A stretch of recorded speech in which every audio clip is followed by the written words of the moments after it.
హైదరాబాద్ జిల్లా స్థానిక సంస్థల ఎమ్మెల్సీ ఎన్నికల్లో ఎంఐఎం పార్టీ విజయం అందుకుంది. ఎమ్మెల్సీ ఎన్నికల్లో ఎంఐఎం అభ్యర్థి మీర్జా రియాజ్ ఉల్ హసన్ కు 63 ఓట్లు రాగా బీజేపీ అభ్యర్థి గౌతమ్ రావుకు కేవలం 25 ఓట్లు మాత్రమే వచ్చాయి. దీంతో ఎంఐఎం అభ్యర్థి 38 ఓట్ల మెజారిటీతో ఎమ్మెల్సీగా గెలుపొందారు.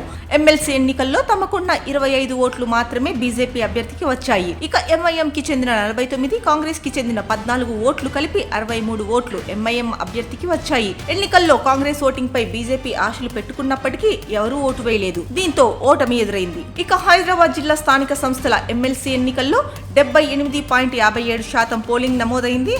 మొత్తం 112 ఓట్లకు గాను పోలైన ఓట్లు 88. ఇక స్థానిక ఎమ్మెల్సీ ఎన్నికల్లో 66 మంది కార్పొరేటర్లు, 22 మంది ఎక్స్ అఫీషియో సభ్యులు ఓటు హక్కును వినియోగించుకున్నారు. బీజేపీ, కాంగ్రెస్, ఎంఐఎం కార్పొరేటర్లు, ఎక్స్ అఫీషియో సభ్యులు పోలింగ్ లో పాల్గొన్నారు. కాగా బీఆర్ఎస్ కార్పొరేటర్లు, ఎక్స్ అఫీషియో సభ్యులు ఓటింగ్ కు దూరంగా ఉన్నారు. బీజేపీ మాత్రం క్రాస్ ఓటింగ్ పై ఆశలు పెట్టుకున్నప్పటికీ అలాంటిదేమీ జరగకపోవడంతో ఓటమిని చవిచూడాల్సి వచ్చింది.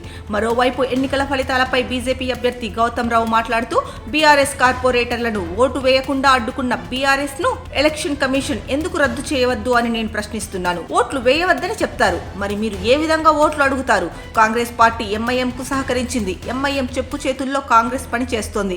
ఈ ఎన్నికల సందర్భంగా కాంగ్రెస్, ఎంఐఎం, బీఆర్ఎస్ లు ఒక్కటే అనేది అర్థమైంది. హైదరాబాద్, తెలంగాణ ప్రజలు ఈ అంశాన్ని అర్థం చేసుకోవాలన్నారు. ఎన్నికల్లో సహకరించిన బీజేపీ నాయకత్వానికి అందరికీ ధన్యవాదాలు. నాకు ఓటేసిన కార్పొరేటర్లు, ఎక్స్ అఫీషియో సభ్యులకు కృతజ్ఞతలు. బీఆర్ఎస్ పార్టీ గుర్తింపును రద్దు చేయాలని ఎన్నికల కమిషన్ కు ఫిర్యాదు చేస్తాం. వారు ఓటు వేసేందుకు సిద్ధంగా ఉన్న వారిని ఓటింగ్ కు రానివ్వకుండా బీఆర్ఎస్ నేతలు అడ్డుకున్నారు. సంఖ్యాపరంగా మేము ఓడినా నైతికంగా నేను గెలిచాను.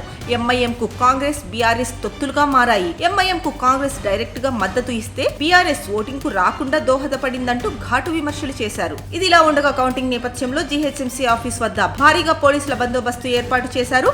ఎలాంటి ఉద్రిక్తతలు చోటు చేసుకోకుండా పోలీస్ బలగాలు జీహెచ్ఎంసీ వద్ద మోహరించాయి.